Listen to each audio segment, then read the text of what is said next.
Ya, masih bersama kita berdua. Halo, halo, halo. Di Morning Zone di awal minggu ya. Jelang Lebaran ya? Jelang Lebaran, Betul. betul. Ini kayaknya aura-aura THR sudah mulai tercium. Iya. Belanja nih. Iya, belanja. Cuman yang jadi persoalan tadi seperti yang kita bahas di segmen 1 ya. Daya beli. Daya beli masyarakat udah lemes ya. Lesu ya? Berkurang, lesu ya. Dan ini udah ada ini ya tamu kita ya. Nah, by spesial Zoom nih, betul. Ini ada Mas Fahrul ya. Mas Fahrul Fulvian dari Chief Economist dari Trimegah Sekuritas. Nah, ini selamat pagi Mas Fahrul. Iya, selamat Nah, pagi Mas. Apa kabarnya? Baik Alhamdulillah, Mas, baik, gimana baik. Mas? Sehat ya Mas? Alhamdulillah sehat. Alhamdulillah. Mas, ini kita mau bahas-bahas nih Mas. THR udah cair, pemerintah memberikan apa Stimulus ya? stimulus ya, termasuk lebih dini mengeluarkan THR, Iya. terutama untuk ASN dan TNI dan Polri juga gitu Mas. Tetapi yang jadi persoalan kemarin ya, Iya. Mas Dani ya, UI mengeluarkan Soal riset daya beli. riset daya beli masyarakat yang ternyata menurun atau melemah gitu. Nah, menurut Mas Fahrul sendiri seperti apa sih Mas kondisi saat ini Mas? Iya, kalau kita lihat kondisi saat ini ya Pak, kalau kita lihat memang kondisi di lapangan, kita lihat juga dengan beberapa data, itu memang mengkonfirmasi bahwa daya beli masyarakat, terutama kelas menengah, itu kecenderungannya memang belum terlalu kuat pada tahun ini ya. Mungkin ada salah satu beberapa relasinya itu terjadi mungkin dikarenakan kemarin kenaikan gaji itu nggak bisa terlalu tinggi, dan juga di beberapa sisi juga terutama di beberapa sektor manufaktur kita yang memang terdampak langsung dari persaingan global, itu ada kecenderungannya memang itu memangkas lapangan kerja, dan yang ini secara overall membuat daya beli di bawah itu cenderung terbatas. Ya, tapi kita harus paham juga di kondisi siklus sekarang ini ada tidak semua juga itu yang mengalami pelemahan daya beli. Mereka-mereka yang kerja di sektor manufaktur dan sektor formal itu memang mengalami pelemahan daya beli, tapi satu sisi kita jangan lupa ada tren yang menarik terjadi di tahun 2025. Jadi kalau ada Bapak Ibu ini yang misalnya punya kebun karet, kebun kopi, ataupun coklat, itu harganya masih tinggi, seharusnya mereka mendapatkan keuntungan yang decent. Jadi memang lagi ada pergeseran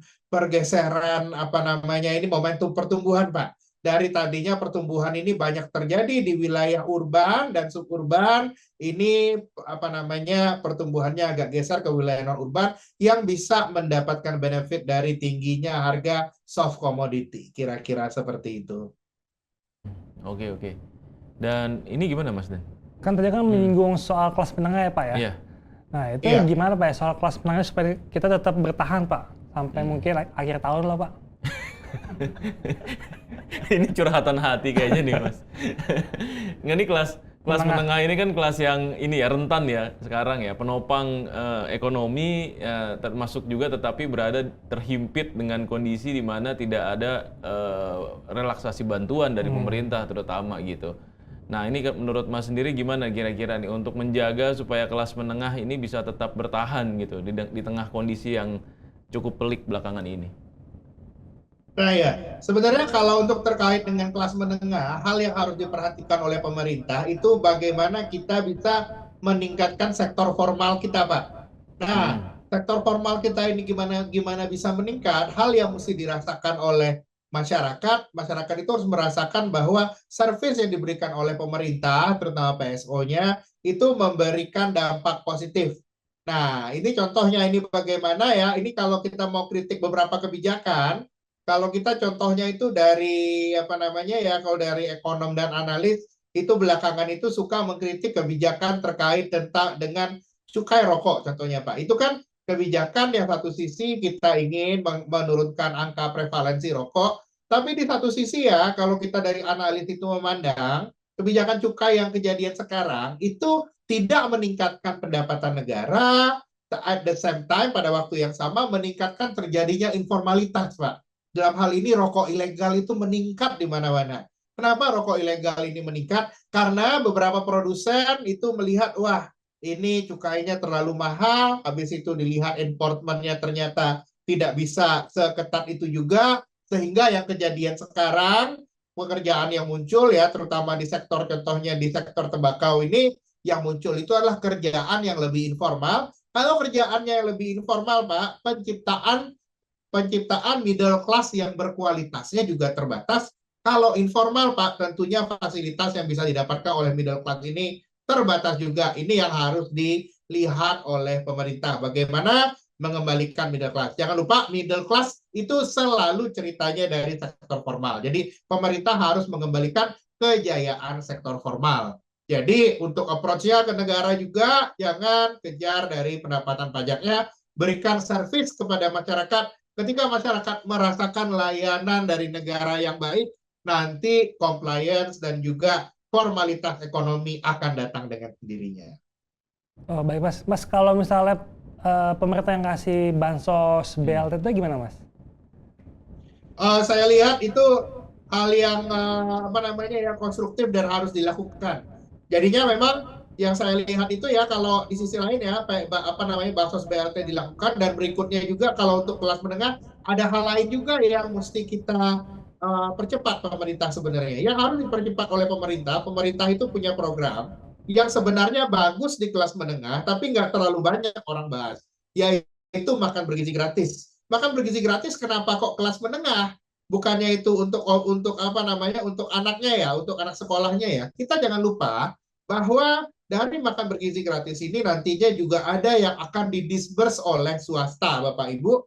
Jadinya swasta di sini bisa menjadi provider dari makan bergizi gratis yang tentunya kalau kita lihat dari Badan Gizi Nasional, mekanismenya ini cenderung menarik. Ini harusnya bisa menjadi sarana bagi masyarakat untuk meningkatkan prospek income-nya ke depannya. Jadinya kita bisa berturut serta untuk mensukseskan program pemerintah, tapi at the same time itu juga bisa untuk meningkatkan pendapatan kita. Ini yang harusnya aku lihat digenjot dan diutamakan pemerintah. Kita semua menunggu disbursement dari pemerintah.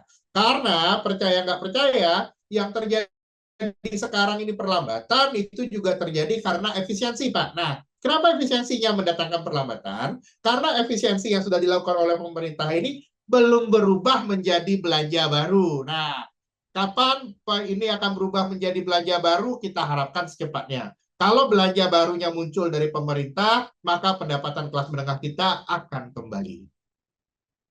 Jadi berarti sebenarnya tidak salah pada kebijakan pemerintah gitu ya, tetapi memang waktunya yang hampir bersamaan ya Mas ya. Ada persoalan. Waktunya hampir bersamaan, ini juga dibutuhkan komunikasi yang lebih baik. Nah, kalau dalam teori anggaran itu Pak, efisiensi beneran itu bukan uang tidak dibelanjakan Pak. Uangnya dibelanjakan, tapi menjadi halnya yang lebih banyak. Betul. Nah, ini yang belum terjadi, sama-sama kita tunggu. Efisiensi anggarannya sudah ada, tapi jangan sampai mengurangi belanja di perekonomian. Kalau belanjanya kurang, berarti perputaran ekonominya turun, pertumbuhan ekonominya lebih rendah. Kita sama-sama berharap pemerintah bisa segera berubah modelnya itu kepada meningkatkan belanja, kira-kira seperti itu. Iya, karena dengan belanja pemerintah otomatis semua sektor akan terangkat gitu ya Mas ya. Dan kita melihat bahwa memang ya kondisi ini memang benar-benar bertepatan waktunya ya Mas Dan ya.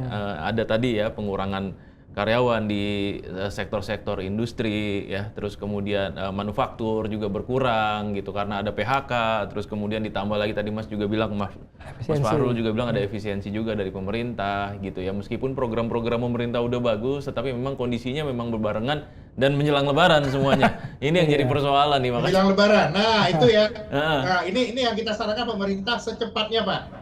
Kita pada dasarnya kita kan biasanya kalau baik di sektor keuangan atau sektor real, kita kan nunggu arahan Pak. Ini dari pengusaha besar, dari pemerintah seperti apa. Kalau pemerintah sudah ngasih arahan, kita yang pengusaha juga bisa bergerak. Kalau memang bisnisnya akan bisa cepat meningkat, seharusnya yang pengusaha juga tidak keberatan untuk THR dan lain-lainnya. Nah ini yang aku lihat PR pemerintah harus bisa mengubah beberapa hal sentimen yang ada di masyarakat. Nah, itu kira-kira. Karena semuanya di ekonomi itu hal yang paling mahal adalah confidence, Pak. Mendatangkan kepercayaan itu sulit. Dan kepercayaan itu harus datang. Dan kedatangnya kenapa? Karena ada bukti nyata. Ketika semua masyarakat dan para pegawai dan lainnya merasakan bahwa THR-nya turun dan semuanya gampang, seharusnya nanti kepercayaan itu akan kembali. Ini yang harus di-prove oleh pemerintah kita. Masalah kepercayaan Nah, ini. ini nih. Ini tadi juga baru kita bahas nih, Mas. Kepercayaan, benar. Masalah kepercayaan dengan IHSG. IHSG Yang juga minggu lalu ya. sempat anjlok ya. Itu sempat anjlok tuh. Dan kemudian sempat disuspend juga ya, berhenti Iya, ya. 30 menit. 30 menit. Ini emang ada kaitan juga berarti ya. Semua ya ini ya. Oh, berkaitan sekali, Pak. Jadi memang Berkaitan sekali. pasar juga Jadi tidak pada merespon positif ya ternyata ya. Nah, karena musuh utama pasar itu ketidakpastian, Pak. Sama mirip kalau Nyambung kita ya. analogikan ke kehidupan kita sehari-hari ya, Pak. Kalau kita pacaran itu kondisi yang paling nggak enak itu waktu digantung kan, Pak. Iya. Benar. Itu yang kejadian kalau efisiensi realokasi tidak dijelaskan pindahnya kemana. Nanti belanjanya itu seperti apa. Mirip kita dalam relationship, kita lagi digantung. Kalau lagi digantung itu perihnya hati itu luar biasa juga. Itu juga yang transaksikan di pasar kemarin. Betul. Nah, kira-kira.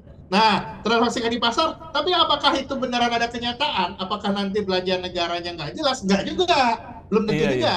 Belum tentu ya. Kayak kita tadi itu digantung itu, apakah benar si dia itu tidak senang lagi sama kita? Belum tentu juga. Tapi sudah mendatangkan perih di hati. Ini yang pemerintah harus balik, bagaimana perih di hati tadi bisa berubah lagi menjadi mendatangkan kegembiraan lagi, Pak. Itu kira-kira. Ini dia ini.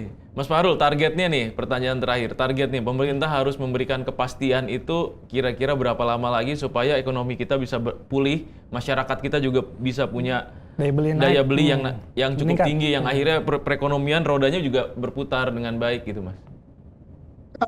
Kalau saya melihat ada beberapa pemerintah yang harus dilakukan untuk meningkatkan confidence, Pak. Yang pertama, kalau untuk dari sisi kita investor di pasar keuangan, secepatnya Ibu Menteri Keuangan untuk mengeluarkan APBNP. Karena di awal tahun ini terjadi realokasi budget yang sangat besar dan investor ke pasar keuangan itu membutuhkan APBNP lebih cepat. APBNP yang keluar lebih cepat akan mendatangkan kepastian, insya Allah confidence kembali. Nah, itu yang pertama. Yang penting menunjukkan bahwa pemerintah care dengan pasar keuangan ya. Lalu nanti yang kedua ya, terkait dengan masyarakat, hal yang harus dilakukan oleh pemerintah setelah realokasi itu dilaksanakan, belanja negara harus langsung digaskan, Pak. Apakah belanja negara itu terkait dengan makan bergizi gratis, terkait dengan peningkatan pendidikan, apakah nanti itu juga terkait dengan belanja-belanja lainnya, itu yang harus dipercepat. Karena kita jangan lupa bahwa belanja dari negara adalah penerimaan dari sektor swasta. Itu kita jangan lupa. Begitu sektor swasta mendapatkan uang ketika belanja negara itu meningkat, seharusnya itulah nanti dimulainya confidence yang baru, Pak, kira-kira seperti itu. Mudah-mudahan ini bisa terrealisasi dengan cepat berarti ya Mas Fahrul ya. Amin. Kita berdoa sama-sama, Pak. Ada berbagai macam masalah, hidup pasti naik dan turun. Ini kita mudah-mudahan bisa kita lalui. Amin. Supaya makin baik ya. Amin. Mas Fahrul, ini terima kasih banget insight-nya untuk hari ini. Pokoknya kita nggak enak digantungin. Harapannya mudah-mudahan ke depannya ini semuanya serba pasti sehingga ekonomi juga bisa lebih berjalan dengan baik lagi. Betul. Nanti kita ngobrol-ngobrol lagi Mas Fahrul ya. Terima kasih atas waktunya. Oke, sehat-sehat terus Mas. Iya, sehat. Iya, assalamualaikum. Waalaikumsalam. Nah kan, penting tuh jangan menggantung. Iya. Kalau mau gantung, cucian kotor aja yang digantung ya. Iya. Ada kebijakan, ada THR, tapi kalau misalnya kebijakannya nggak tepat nih ya udah bingung kita kan. APBNP-nya ya sebenarnya yang harus segera dikeluarkan ya. Dan ini memang belum kelihatan ya sekarang. Belum kan, masih kayak alokasi ini di hemat, di saving, yang B yang di saving, tapi dan kan itu belum dirilis sama Kementerian Keuangan. Betul. Iya, dan harusnya memang segera gitu ya. Langsung nih supaya jalan semua nih kan. Supaya jalan semua. Yang pasti pertama mendapatkan kepercayaan pasar, iya kan. Terus kemudian pasar bisa kembali aktif ya, dan itu mendorong perekonomian masyarakat juga. Tadi sektor-sektor formal juga harus didorong ya. Betul.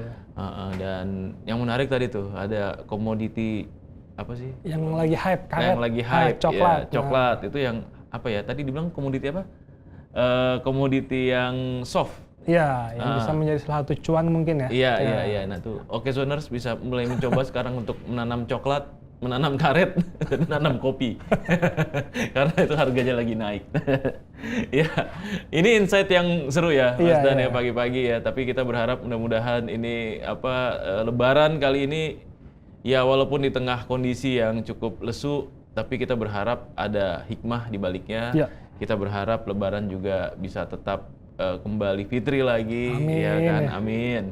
Bisa kembali menjadi manusia yang seutuhnya. Mantap banget. Yang penting kan ini kita ingin menunjukkan kesederhanaan, iya kan? Jadi nggak apa-apa kita nggak pakai baju baru, nggak apa-apa kita nggak belanja apapun gitu kan. Yang penting hati kita kembali bersih, hati kita kembali fitri, ya kan, dan kita menjadi manusia yang seutuhnya. Itu maksudnya. Amin. Oke, Zoners, kita ketemu lagi besok tetap di jam yang sama, jam 8 sampai jam 9. Assalamualaikum warahmatullahi wabarakatuh.